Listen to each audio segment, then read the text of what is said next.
I'm Executive Dean of the New School's Public Engagement, and so on behalf of President David Van Sant and Provost Tim Marshall and the rest of the faculty and community, I welcome you here to this graduation ceremony.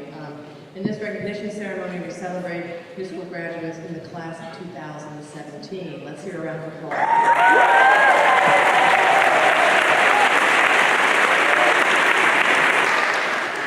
And while we're on the topic of congratulations, let's take a moment to recognize the families, partners, and friends of our graduates. Both those who are here today and those who are around the world watching and thinking about us. Their success is your success. Congratulations.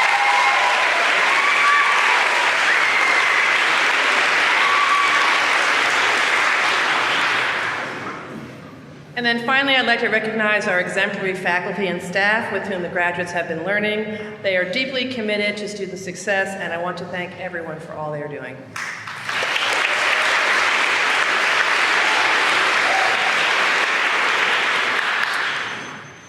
So we're here at the New School, and I've been thinking a lot lately about what exactly does it mean to be new?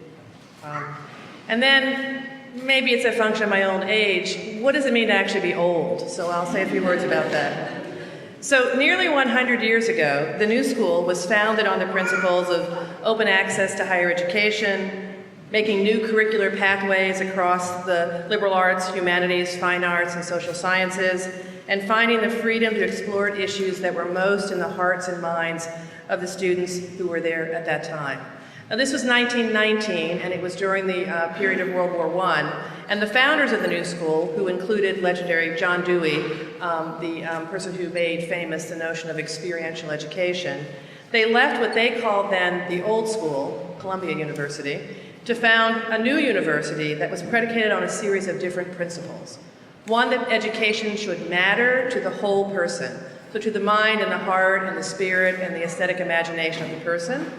Second, that research and scholarship should be research that matters, but should actually focus on the pressing issues of the day. And third, that open engagement with the community and with those who are learning across the lifespan and around our city and the world were really essential. So they founded this as a way of thinking about doing things a different way. So over time, we've done a lot of things that are different. We've offered some of the first courses in many important fields here at the New School, including the first courses in the U.S. on African American studies, women's studies, cinema as an art form, creative writing using the original academic creative writing workshop, photography, and jazz. And throughout that history, we've invited some of the world's most iconoclastic faculty and public intellectuals here, including luminaries such as W.E.B. Du Bois, Margaret Mead, Eric Fromm, Martha Graham, Frank Lloyd Wright, James Baldwin, Grace Paley, Robert Frost, and Martin Luther King Jr. So what are we doing now that we are not as young as we used to be, I guess is the right phrase? Our current course offerings and faculty include engaging in cutting-edge issues, like media studies students who study emerging drone technology in Peter Assaro's Robot Media Studio, like creative writing students working on the digital distribution of faculty member John Freeman's acclaimed new literary journal, Freeman's, like media management students exploring media's role in converging technologies in Paul Hardart's Media Management and Leadership course, and teaching English to speakers of other language students who utilize innovative language pedagogy, and they work with international food service workers in the Tesol outreach program. And then just this past academic year, we've had new iconoclasts and luminaries on our campus, including environmentalist Bill McKibben, the Reverend Al Sharpton, acclaimed writers Zadie Smith and Margaret Atwood, Emmy Award-winning documentarians John Alpert and Keiko Suno, actor and advocate Ben Stiller, Second Lady Jill Biden, and civil rights icon and U.S. Representative John Lewis. I want to say a few words about the last of these, Representative John Lewis, because he had a particular insight for me during this year. John was on campus because at the New School, sponsored by the Creative Writing Program, we host the National Book Award finalist readings. And so John was here in November, just after the election period. He was there to receive a finalist reading and then later to win the Young People's Literature Award for the third volume in his trilogy called The March. Now, I'm sure most of you know about John's story that starts in his childhood youth, being devoted to education and activism, through the Freedom Summer, through leading the Freedom March to Selma, to Montgomery, Alabama, and today to working in the U.S. House on issues like healthcare. When I was speaking with John at the reception prior to the medal award ceremony, I said to him, "John, it's such a difficult time. How are we going to get ahead? Political arena is complex and divisive. The issues of healthcare and civil rights and human rights have not been resolved. We have problems all across the nation. The political landscape globally is dangerous." And I said, "What are we to do?" And he looked at me with, frankly, the wisdom of someone who knew what it was like to be at work at these kinds of issues for quite some time and said, "This is not a new time. These issues have always been there. They will be there through my lifetime," he said, "and your lifetime," he said to me, "and your children's lifetime and those that follow. The key is to keep moving and keep fighting and keep making the world that you believe should exist." And so I've been thinking a lot about John lately when people tell me they're challenged and they're afraid and they're worried about the changing political landscape, about the changing career fields, about the changing things that face us. And I'm reminded by John and by many others at the New School in its history that this is a long arc, and you here today are among those luminaries who have been in this university, who have graduated from this university, who have gone on to make substantial differences, and you are making them even today. So you might ask yourself, in this complicated time, what does it mean to succeed in this world ahead, and what are the challenges you're facing? So some of the things that you might be working on now is that you're trying to redefine what it means to create media in a changing landscape. You're designing literary forms that have not yet been invented or known. You're crossing language barriers and other cultural constraints to build community and connections. You're working and speaking and writing and making media about identity and asking, what does the word gender really mean? And you're addressing issues of justice and fairness and inclusivity and integrity and fake news and a variety of other issues that you're shaping the professional fields that are actually going to make the difference on these issues.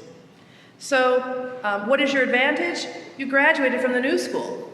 The New School is a place that tried to be different from its founding in 1919 and that continues to be different today. Those of you who came to the New School came here because you thought this was a different kind of place. And while you've been here, you've been using all your grit and determination to make that so. You brought your whole self to the classroom in our communities, not just what you'd learned in academic courses.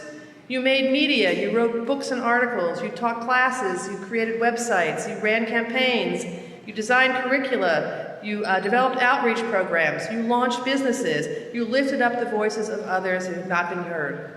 And so you just not only learned here at the New School, you actually taught us. You changed paradigms and assumptions, and you've been accomplishing more than you thought possible.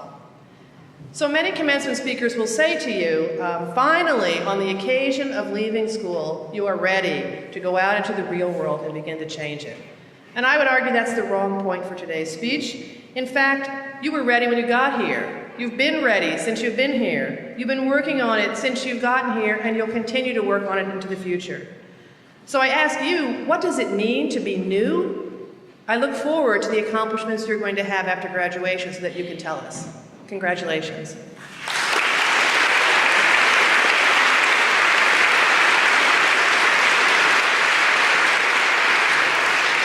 Now it's my pleasure to introduce Dean Melissa Friedling, who will introduce the Teaching English to Speakers of Other Languages program.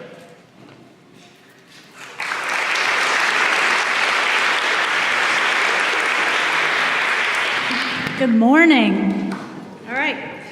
Thank you, Dean Watson, and thank you, esteemed members of the faculty, proud parents, grandparents, loving and supporting partners, children, grandchildren, siblings, wiggling siblings, and devoted friends. Congratulations to all of you, and especially to the magnificent graduating class of 2017. It is an honor and a privilege to celebrate your amazing achievements with you this morning. So today is my particular honor to join you in recognizing the hard work and outstanding achievements of the individuals who have earned their Masters of Arts in the New School's program in Teaching English to Speakers of Other Languages, Tesol, our professional teacher training program with a focus on social action and addressing the needs of adult learners. The relevance of the work that our students have done and will do in the world cannot be overstated. When the status of immigrant here in this country or anywhere else is met with anything less than honor and respect, English teachers, language teachers, and teaching programs are called to do more than just take a linguistic stance. They're challenged to adopt social, cultural, and political perspectives on global language and global English, and fully embrace the empowering promise of education. This is your inspired work and indeed a defining challenge for our time. And now, it is my privilege to introduce the first student speaker, Jennifer Jones. Jennifer began her master's in teaching English to speakers of other languages in 2015. She enrolled because she'd been inspired by Jeremy Harmer, a faculty member in our Mfa Tesol program and a giant, as she describes him in the field. She joined us with a lot of prior teaching experience. She's not only a teacher of English, but she's a teaching trainer. She trains in Canada, she's Canadian, for students pursuing a certificate in English language teaching. Throughout the program, Jennifer evidenced the 3 foundational qualities that are requisite for the field of English language teaching: passion, collegiality, and curiosity. She is passionate about improving the quality of English language teaching through the training she does in Canada. She is immensely giving to her colleagues. One of her classmates said that, quote, "Everyone needs a Jennifer in their class," and all of her faculty would agree. And she's additionally immensely curious, driven to research best practices and pursue excellence in the craft of teaching. Jennifer Jones.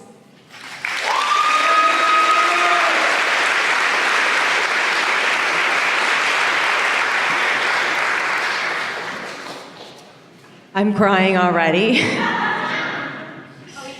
It's such a pleasure to be here. That's perfect. I'd like to start by saying what an honor it is to have been asked to give this speech on behalf of the Mfa Tesol program, the Master's in Teaching English to Speakers of Other Languages.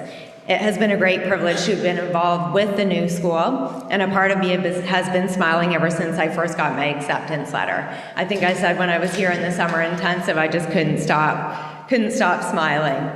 I'm sure that my fellow Mfa Tesol graduates would agree that this has been such a deeply enriching personal, professional, and academic journey.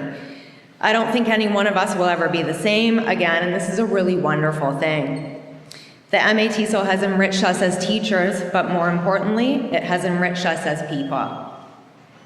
It seems a little surreal to be standing here at this moment to know that we finally made it. So I just want to give a round of applause to my fellow graduates.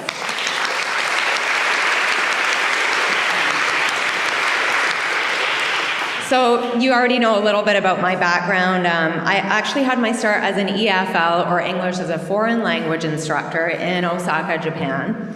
And like many of us who are attracted to the field, I was interested in living in and learning about another culture. It was amazing how richly rewarding that experience was. So when I went back to Canada, I was determined to make teaching ESL, English as a second language, my lifelong career. From a small private school in Ontario, I was trained as an ESL instructor, English as a second language, and gradually moved into teacher training and curriculum development. So with my background as teacher, trainer, and curriculum designer, I found that the Mfa Tesol has met my academic and professional needs on several different but very interconnected levels. What's so appealing about the program is that it meets such a wide range of professional interests. I've had the privilege of working with colleagues who are curriculum designers for publishing companies, public and private EFL and ESL instructors, heads of programs, school owners, and teacher trainers like myself. I'm thankful that I was encouraged to select a diversity of courses in curriculum design, assessment methodology, linguistic concepts, and later in research. So in this way, I've really benefited from the best of all pedagogical worlds and had a chance to work with a wider range of the new school faculty. In the end, I feel like I've generated a body of work that applies not only to English as a second language, but also to English for specific purposes, other specialized fields, as well as teacher training. And I know that many of my colleagues can say the same thing. It was really gratifying to see how each Mfa Tesol assignment and each course kind of fed seamlessly into the next and filled in just one more piece of our teaching puzzles. In this way, I believe that completing the MA Tesol is really a first step, a huge first step, in a direction that makes our teaching, training, curriculum design, or research just that much more innovative, engaging, and student-centered, something that really is the heart and soul of the new school. For many of us, the program reinforced the beliefs and teaching philosophies that we hold dearest, but it also brought 1,000 more new and exciting insights. For some of us, the program may have opened doors or pointed us in directions we hadn't quite considered before embarking on the MA Tesol adventure. One thing I know we would all agree on is that every one of us was encouraged to flex and stretch and develop our pedagogical muscles in ways that sometimes might have hurt a little bit. And I think that the key players in this were our incredible professors. It's no secret that there are some absolute giants on the faculty, incredibly humble giants, with just the right dose of infectious enthusiasm for their areas of expertise. Throughout the program, our professors guided and inspired us to write just one more paragraph, to edit just one more time, and even better, to share just one more idea or word of praise with a colleague. A key concept that stands out to me about the new school, and that's been mentioned already this morning, is the idea of connection. The nearly constant communication from advisors and admin staff was kind of a lifeline to keep us in the know. So I'd like to offer a special thank you for this support.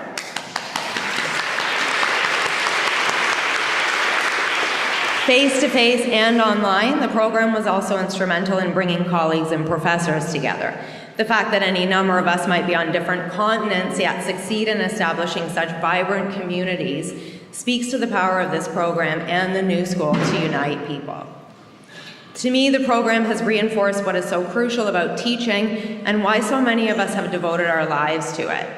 Teaching, particularly teaching English to speakers of other languages, is a powerful means of bringing people together and transcending cultural and linguistic boundaries.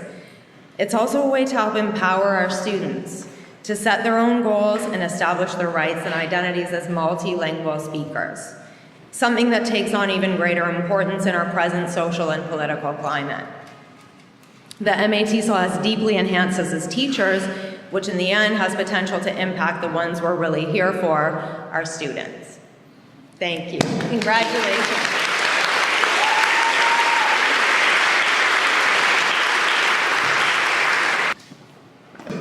Okay, I'd now like to call to the stage Autumn Westfall to receive the Tesol Academic Excellence Award.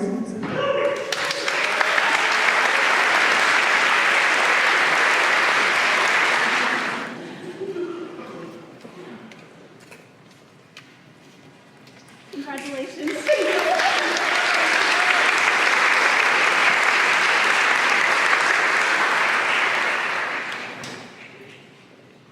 I'd like to now call to the stage Jennifer Jones to also receive the Tesol Academic Excellence Award.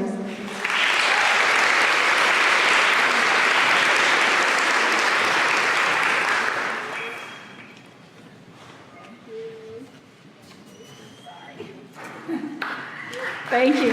And now I'd like to ask to come down Jessie Kelly to also receive the Tesol Academic Excellence Award.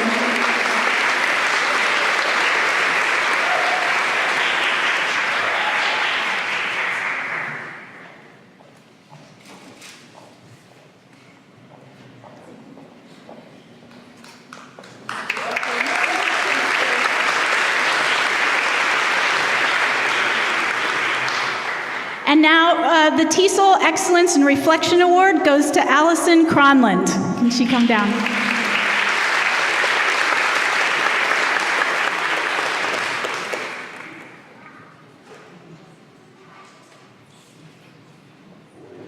Is Allison here? Okay, will all the MA in Teaching English to Speakers of Other Languages faculty and students please come forward?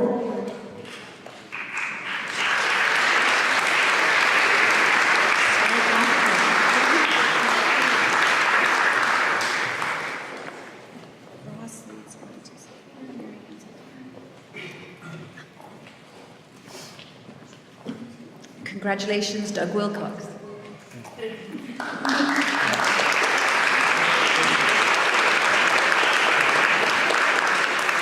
Congratulations, Autumn Westphal.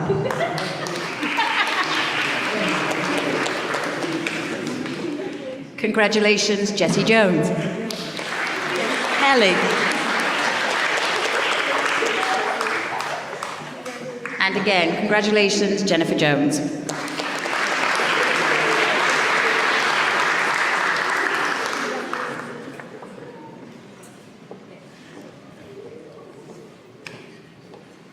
Okay, it's now my privilege to invite Louise Jaramillo, Director of the MFA in Creative Writing Program, to the podium.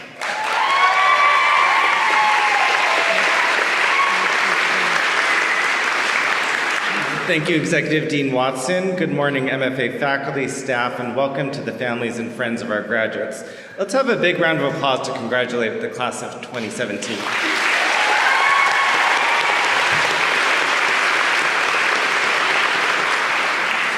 Candidates for the MFA in Creative Writing, we are here to celebrate you and your accomplishments, but of course we've already been celebrating since last week. Thursday, Friday, and Saturday evenings, we held our thesis readings in Woolman Hall, and each of you read to a room full of faculty, students, alumni, family, and friends. The work was very good, it was moving, and it was funny. The subject matter and approach to material was extremely varied. Sometimes people talk derisively of a workshop poem or an MFA story, but I never know what that means. At the New School, everyone writes their own thing in their own way. It takes courage and generosity to write like yourself. It also takes the kind of community that we have to allow all these different voices to be developed and appreciated. But the creation and cultivation of a community like this doesn't happen by accident. Our student speaker this morning is a person who has worked cheerfully and tirelessly to make sure that everyone felt included and heard. Mickey Meinhardt was our reading coordinator this year. She ran and hosted our student readings. She was at every other event that we produced. During Q&As, Mickey was never afraid to ask the first question to get the ball rolling. And when students were feeling after the election like their voices, the voices of women and immigrants and Muslims and people of color and gay and trans people were being threatened, Mickey worked extra hard to make our gatherings vital and warm. She also created a new feature for our blog, the Resistance Bookshelf, faculty lists of books to read for political and creative inspiration. Mickey Meinhardt is a candidate for the MFA in Creative Writing with a concentration in fiction. She has worked as a cultural critic and copywriter. Her work has appeared in the New York Times, Nylon, The Rumpus, Wax, and General Assembly, among other publications, and she is currently working on her first novel. Please join me in welcoming Mickey to the pulpit.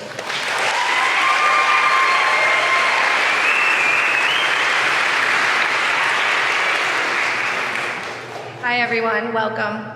Thank you again to Louise. Thank you to our parents, family, friends who all came out today. A giant thank you to the amazing Lori Lynn Turner and our excellent faculty. We would not be here without you. In her seminal book, Writing, Marguerite Duras wrote, "A writer is a foreign country." To those of you in the audience who aren't writers, that might seem true. You have no idea what goes on when we shut ourselves in a room, cafe, or library to fritter away time at our laptops and notebooks. You only know that we need to do it a lot, every day if we can. Probably it doesn't look like work. The exertion of it can't be seen or measured by anyone outside of it, hardly even by another writer. Since you are not a passport holder to this foreign country, let me give you an idea of what goes on inside of it. We writers are magpies, hoarders of ideas, overheard phrases, strangers' faces, and news bulletins. Everything we encounter, we save and savor, tucking it away to use in a scene, to make a point somewhere, sometime, in what writing we often don't know yet. Perhaps you know this because your words, your story, appeared in one of ours. I tell you, we usually didn't plan that. We writers have acute senses, an eye for detail, an ear for stories, a taste for the intense, and a touch of the dramatic. And when we decide to become real writers, because listen, it's not really a choice to be a writer. It just happens to us, and like a shark that needs to swim to live, if we can't do it, we are less alive. But when we want to make something of it, we have to hone those senses, To do that, we have to do the hard work of knowing ourselves. To dig extremely, paralyzingly deep, so close to the nerves that we fray them, hit the arteries and open all old wounds, and then keep going. As Flannery O'Connor wrote, to know oneself is, above all, to know what one lacks. It is to measure oneself against truth and not the other way around. The first product of self-knowledge is humility. Until we writers can humble ourselves prostrate before the page, we can't fill it but anything with half-truths, little white lies that we tell ourselves, all society tells itself, to safeguard from the ugly truths of life. Because writers are ultimately truth tellers.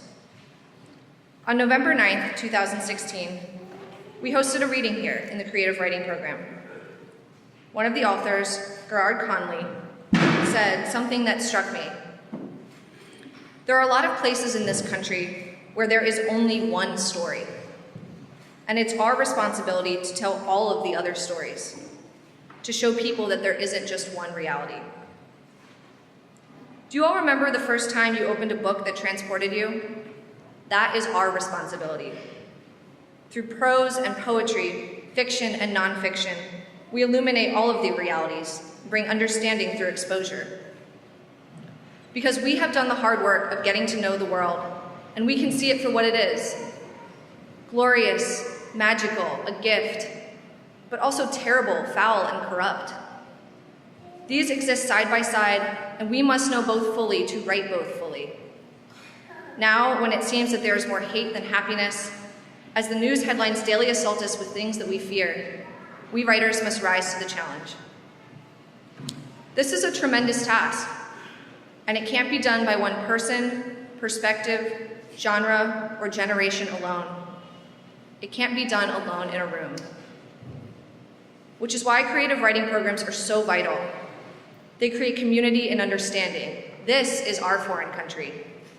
We all speak the same language, feel the same anguish, obsess over words in the same way, if not the same words. We know what it is like to need to remove oneself from society to work hard, and then when the work is done, to let off steam. The New School's creative writing program, I will argue, is the most vital, because it does not prescribe, it does not conform. Here, there is no right or wrong way to write, there is only the writing. It comes from all manner of hearts and minds, and as long as it is done truthfully, it is valid. To be among people so open is a gift. Throughout my classes here, I was continually in awe of my peers' work. Most especially in this last week, when, as the readings coordinator, I hosted all of our thesis readings and heard almost every person in this program read. The vast range, depth, imagination, and skill of those words took my breath away. I have never been more humbled or more proud of all of you. When I was accepted into the creative writing program, I was standing in a church. My mother works in one. I had taken a trip home to see her to relieve extreme anxieties about still waiting to hear back from a creative writing program. On my way out of town, I stopped into her office. 2 feet inside the church vestibule, my phone rang. It was Lori Lynn calling to welcome me to the New School. The irony that I'm now ending my time in the program in a church isn't lost on me. I would not call myself a particularly religious person, but there is something holy about the work I have seen done here. I revere it for the truths I have seen each and every one of you set down after many agonizing hours and tears. To sit with a sentence hour after hour to make sure it accurately speaks to the experience of being a person in the world is lonely and arduous. So to know that when you step out of the room, away from the computer or notepad, there will be someone there you can call upon for advice, an eye, a drink, is necessary to persist. Writers need other writers, and at the New School, you are given them. Thank you.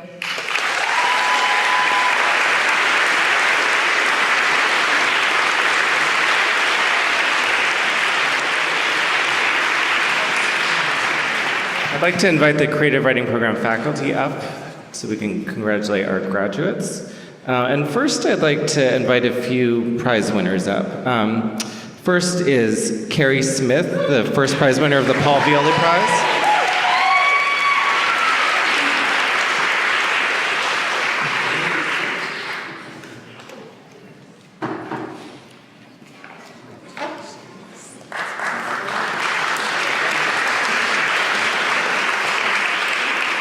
And our second prize winner for the Paul Violi Prize, Joseph Stevens McClure.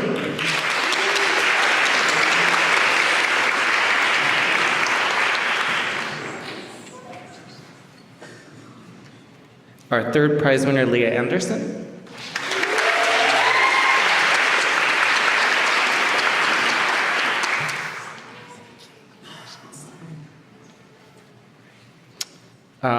Citation of Excellence in Poetry goes to Sebastian Antoine Bernard.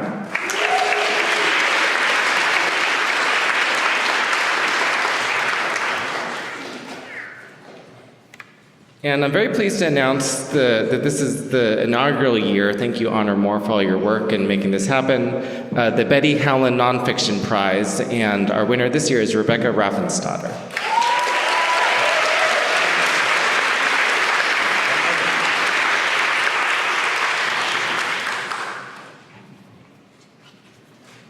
And now I'd like to invite all of our MFA graduates up.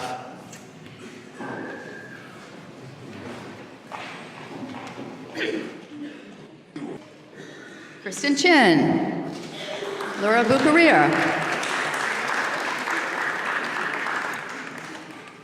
Come on up. Louise Augustine Herrera, Nicole M., Kristen Mattis, Elise Burchard, John McKenna, Anju Triohan, Stephanie Belk, Joanna Goldberg, Angela Dalila, Michael Semen Sojet, Lily Bowen, Sarah de Blasi, Jessica Alberg, Mariana Vestick, Minerva Martinez, Christopher Michael Barfoot, Leslie King. Okay, we're going too fast. Okay, I'll just wait a minute. We're so excited. Okay. Ready? Ahmed Al-Ashqar. Sarah Beach, Sandy Tron, Thornton Blease. Oh wait, I keep that. Haid Del Rosario Bell. Is that right? Sean Spears, Ajay Arora, Thomas Moody, Reagan Seeley. Jess Paddock, Megan O'Brien, Ashley Lyston, is that correct? Rua Alhayek, Darian Richardson. Slow down just 1 second. Paige Jarvis, Julia Rubin, Thais Vitarella, Mickey Meinhardt.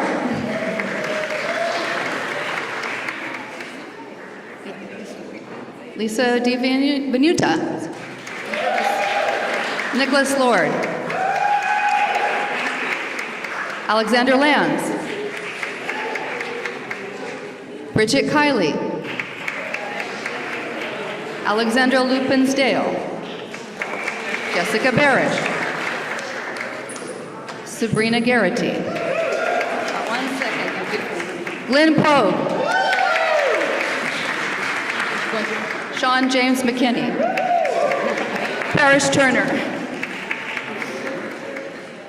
Christine Sang, Mary Dixie Carter,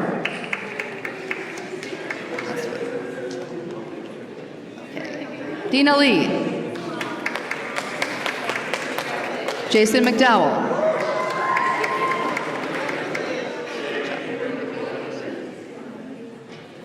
Samantha Lococo. Nidhi Pugala. What's your last name? Rachel Willis. Fahima Aik. Jose Garcia Escobar. Kartiki Bajpai. Tyler Thompson. Fagan Kunminch. Jamie Alana Rabinovitz. Leah Rarison. Holly Elizabeth Rice.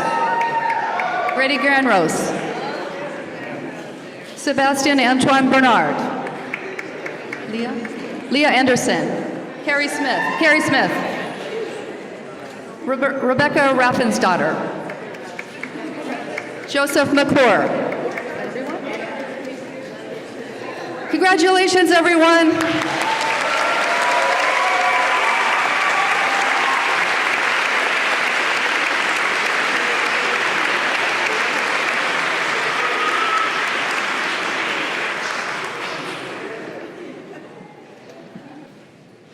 It's now my pleasure to invite Dean Carol Wilder of the School of Media Studies to the platform.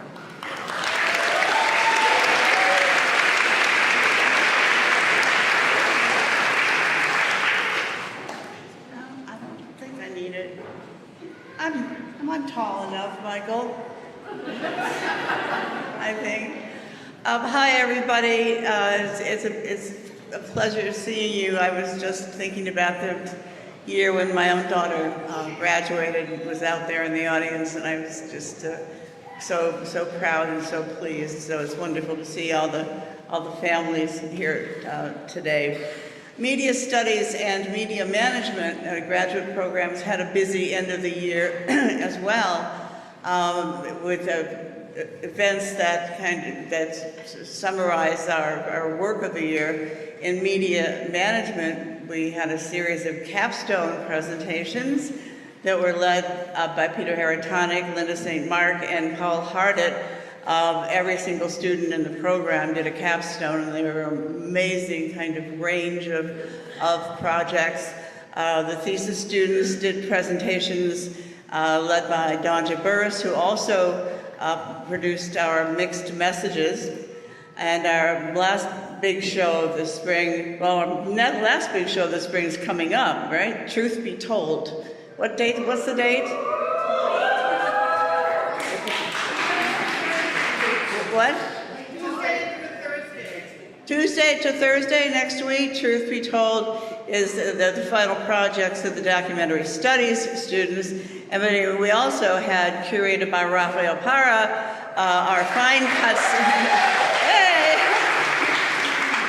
Oh, you have a lot of friends out there. Yeah, our Fine Cuts film show. So, as I say, it's been a busy week. It is a great pleasure to introduce to you our first. We have two student speakers, one from Media Studies, one from Media Management. Our first speaker is Lulu Abdul.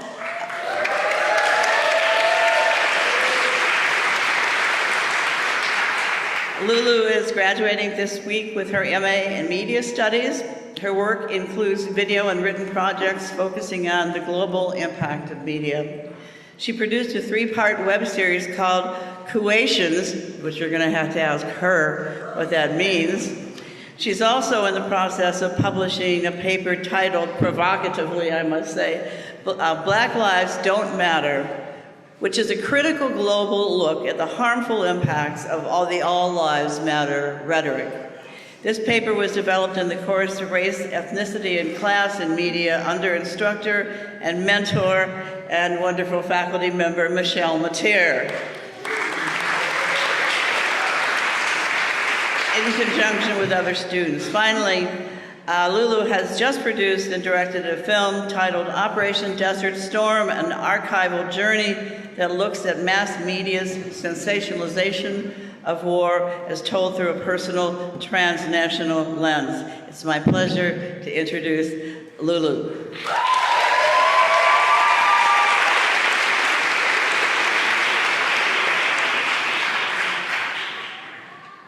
Thank you, Dean.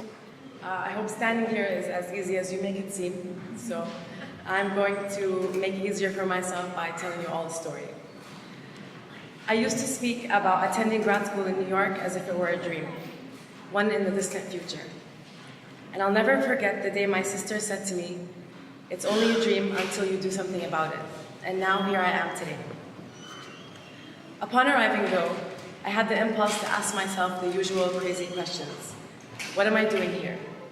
How can I possibly run as fast as this city? How will I match the creative energy of its people? I'm from two peripheral places in the world, Palestine and Kuwait. Their populations combined are less than that of New York City, but their respective histories of struggle, are immense. And if there's anything I've learned from growing up in those environments, it's that perseverance is prime. I came to the new school because I wanted to learn how to decipher and decode messages. I was frustrated with how the media was never an accurate reflection of reality. I wanted to learn how to tell the truth. It was here that I learned of everything that truth is not. And in all of our efforts to find it, the subjectivity of life finds us. My truth is not yours. And in fact, all of our truths are constructed. Shout out media theory. It was here at the new school where the preconceived notion that came with loaded labels like Arab and Muslim did not matter to anybody. It was about seeing past a race and ethnicity and a gender. These last 2 years have been about building a perspective that embodies empathy, one that sees past any lens. And while I stand here representing a viewpoint that is rarely represented, I know that so do each of you. So take this lens with you while you continue to create, especially at a time where the media is so ruthless. Media Studies graduates, I salute you for completing and never having to go back to UMS.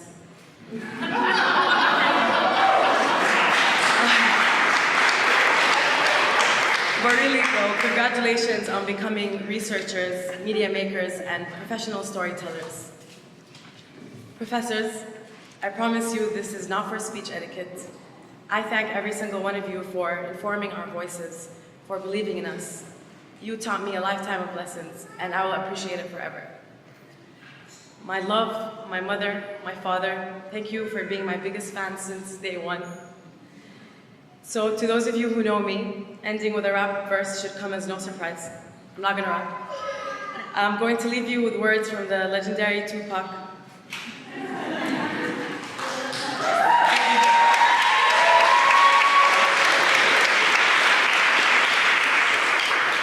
The message I stress, to make it stop, study your lessons.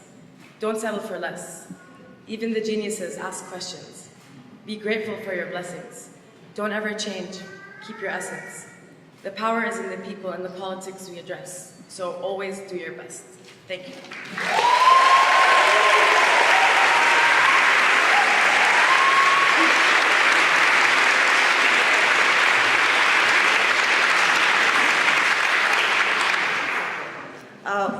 Would you be happy to hear that we've eliminated UMS as a requirement? Am I allowed to say that? Our next speaker is Sarah Sutton, who completed her MS degree in media management this January while working full-time for Broadway, the legendary Broadway institution, the Schubert Organization, whose Arts and Technology Division was the subject of her capstone assignment. While completing her master's, Sarah also served as a teaching assistant for director of the media management program, Paul Hardett's media management leadership class, helping over 150 students navigate their first semester at the new school. So thank you for your service in that, Sarah, and welcome to the podium.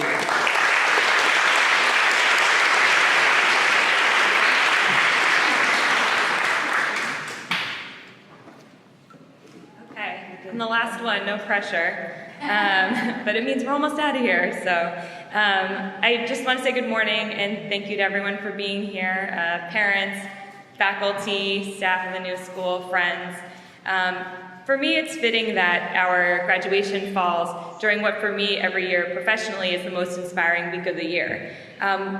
For every year, for a week in May, Broadway companies from around the country that present theater at their venues come together in New York for a week of discussion on best practices, panels on hot topics, conversations with Broadway artists.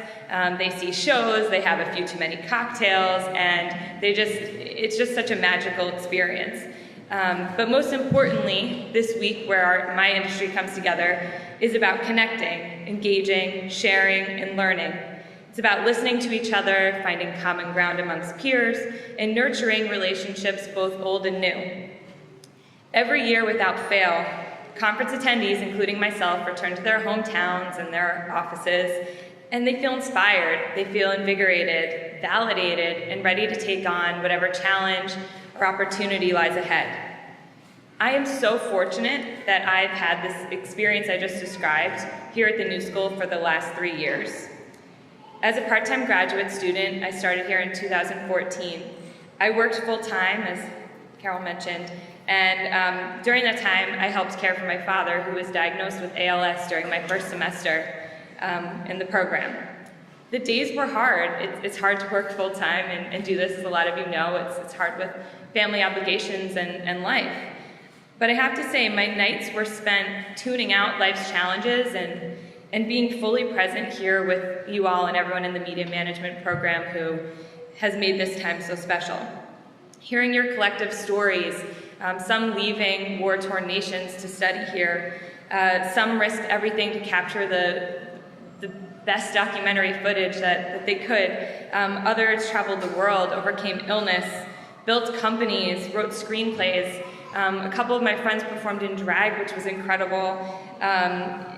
Others discovered new technologies and really were paving the way in our fields the whole time we were here.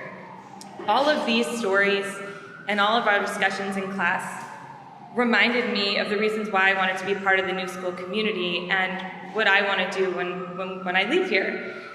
The New School attracts creative, passionate, open-minded, and ambitious students, and then sends them back out into the world, ready to take the next step in the project, start their dream job, or create their dream job if it doesn't yet exist. We are all unique, and it feels appropriate and here to thank God for that. But while unique, collectively our talents add up in a big way.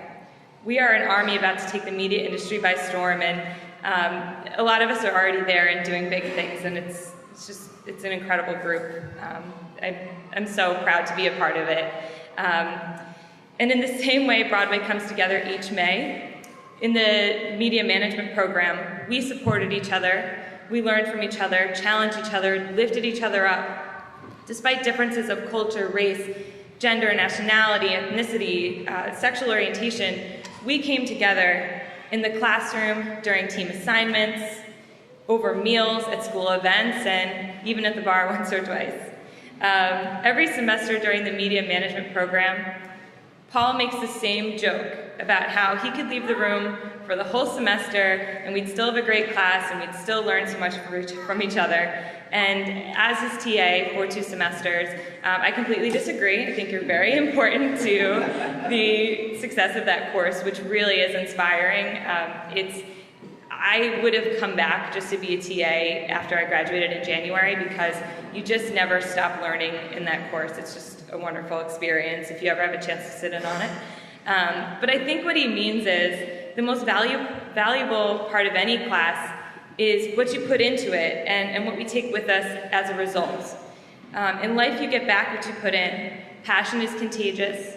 Motivation is contagious. Inspiration is contagious.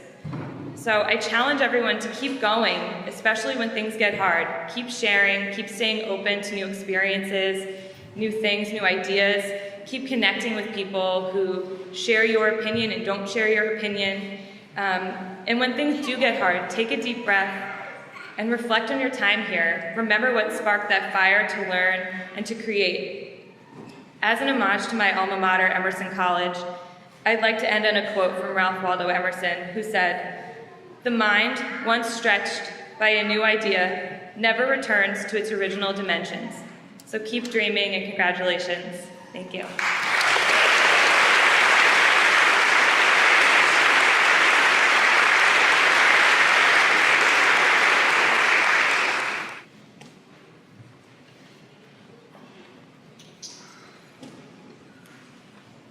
Oh, hi, everybody. You're closer now. Will the Media Studies faculty please come up and join me in congratulating our graduates?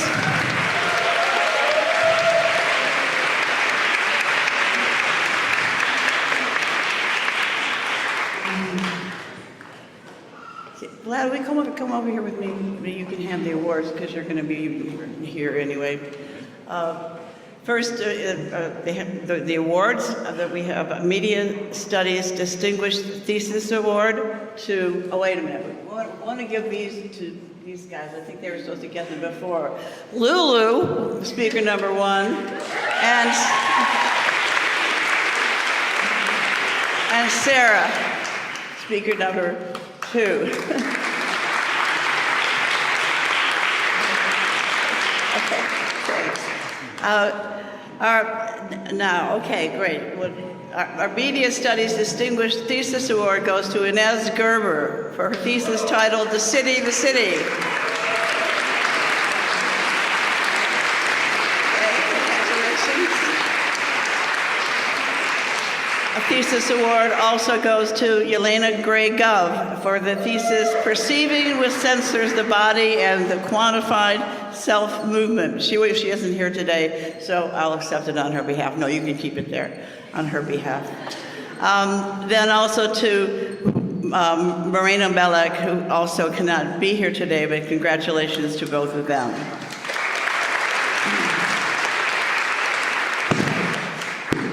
Now we have the Media Studies Student Service Award to Dasha, or Daria Nagor-Adnayak.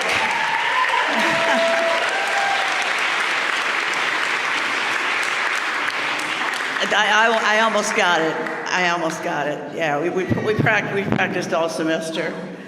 And then to Manuel Ignacio Emetio Lopez.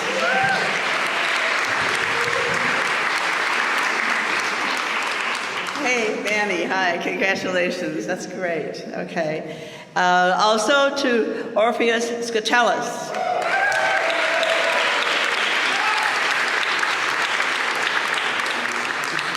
Congratulations. Also, the Media Management Student Services Award to Jasmine Isabel Morgan Serena Stanley. Here she comes. I thought Dasha and Jasmine were on the staff when I came. They're so much. Also to Pia Sanchez Barragan.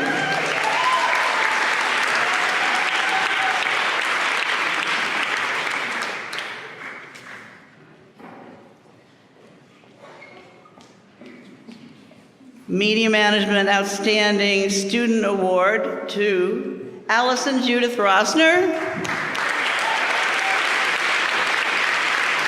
And Sarah Hutton, who has it already, right? Sarah, where are you? There you are. Sarah. I guess that's where I came.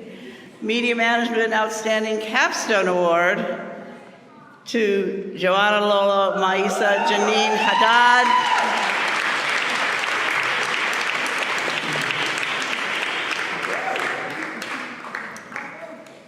Okay, congratulations, that's great. And then to Carlo F. Delavarson.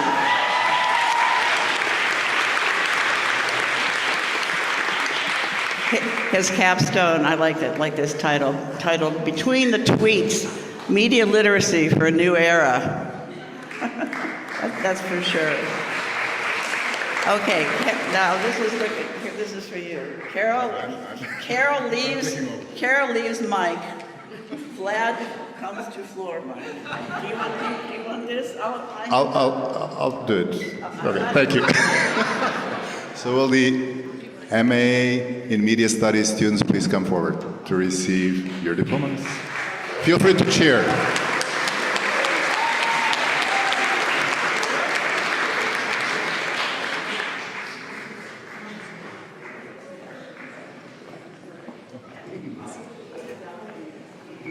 Nan Zhang. Guo Guoxing. Dasha Nagorodnik, Manuel Ermecho, Lulu Abdal, Orfes Kutelis, Livia Sa, Rachel Bongiorno, Sasha Issa, Joanna Aliana Ruiz, Philippa Holiday.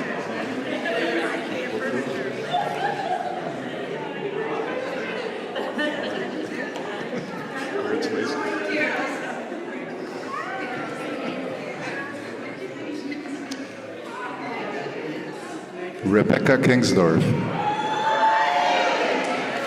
Goldie Paul, Catherine Hoskins, Emilia Lucian,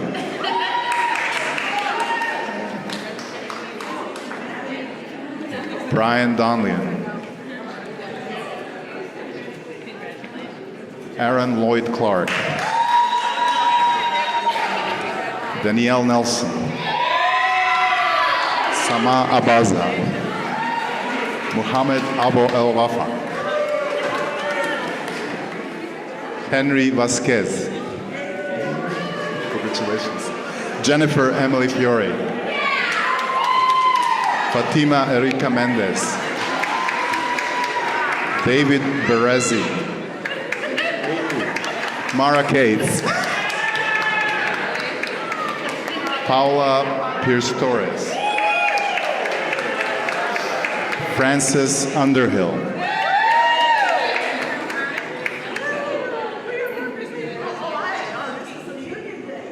John Eckenrode, Ishan Kumar, Asya Said, congratulations, KG Rothweiler, Stephen Chaya, Meher Jaffrey, Alexander Jenseth, Leo Banku, Manuel Pedro Villarreal, Diego Romero, Wanda Timms, Caroline O'Connor,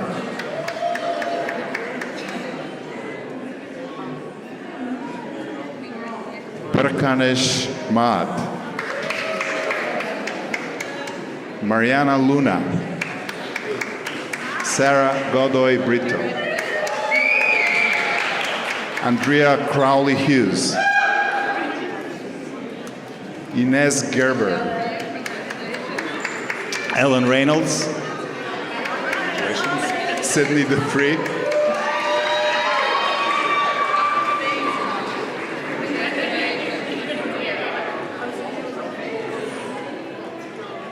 Ebony Shady Mon, Greg Mania, Adam Lee Harden, and Joseph Anthony Yulo. Congratulations. Congratulations to all MA Media Studies students.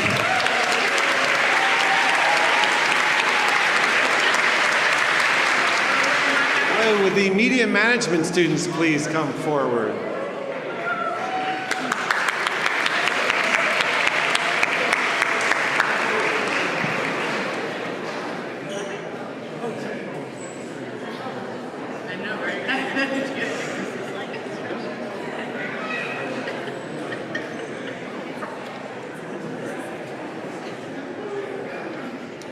Kenyatta Skiles, congratulations. Sarah Hutton, congratulations.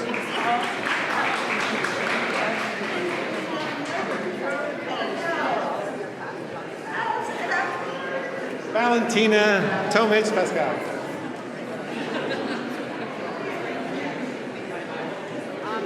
Ismari Cueto, congratulations. Maria Christina Ishan.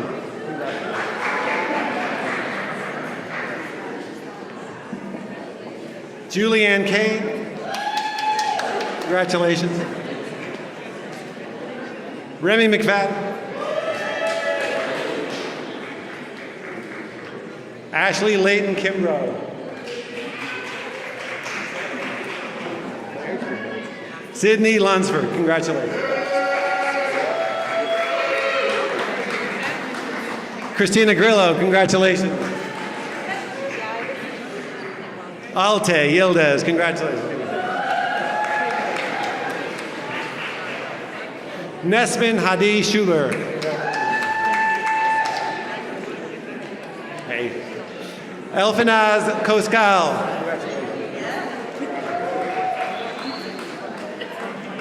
Lina Marie Hagstrom. Andreas Bayona, congratulations. Dana Bloom, congratulations. Christopher Linge Block. Congratulations. Mariah Gossett, congratulations. Jessica Louise Ward, congratulations.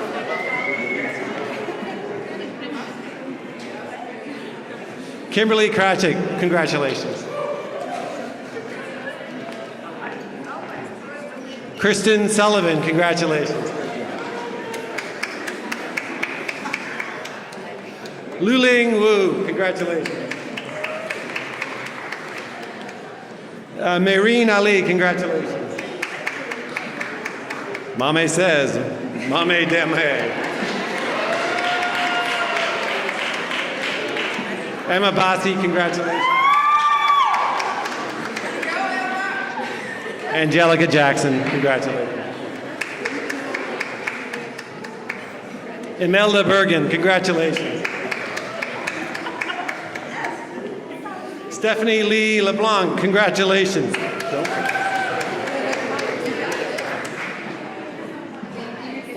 Priyam Vada Ramakrishnan.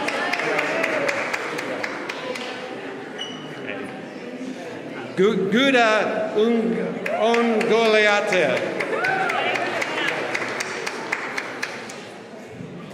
Shruti Tulpu. Besma Al-Humaydi. Saili Sarandar. Congratulations. Kanan Manaha Wata Najaki.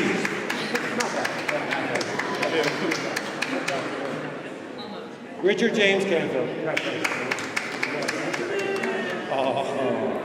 Paula Ali Egro. Congratulations.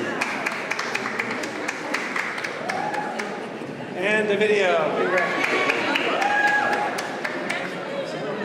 Mengi Gu. Congratulations.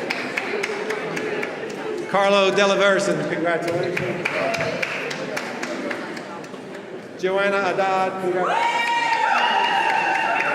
Allison Rosner, congratulations. Pia Sanchez, congratulations. And of course, Jessamine. Should we go the whole way? Jessamine, Isabel, Morgan, Serena, Stanley. Congratulations. Congratulations to the class of 2017.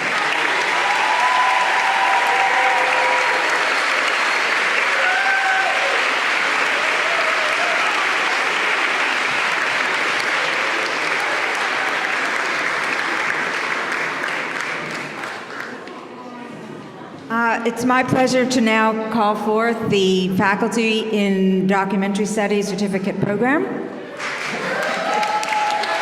And would our marvelous graduates in the Graduate Certificate of Documentary Studies program please come forward?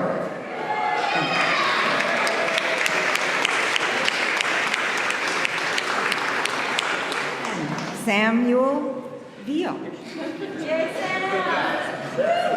Congratulations, Sam. Nina Holto. And Gabby Torres. And Kristen Stitz. And Matthew Slutsky.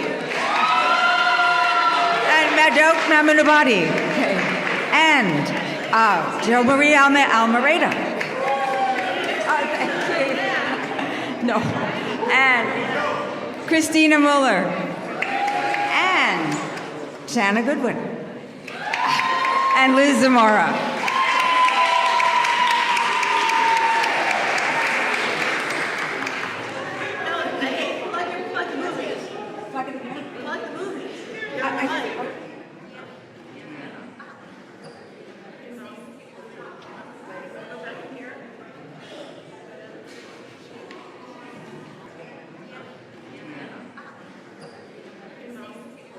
So please stay in your seats right now as the graduates recess, and congratulations, everyone.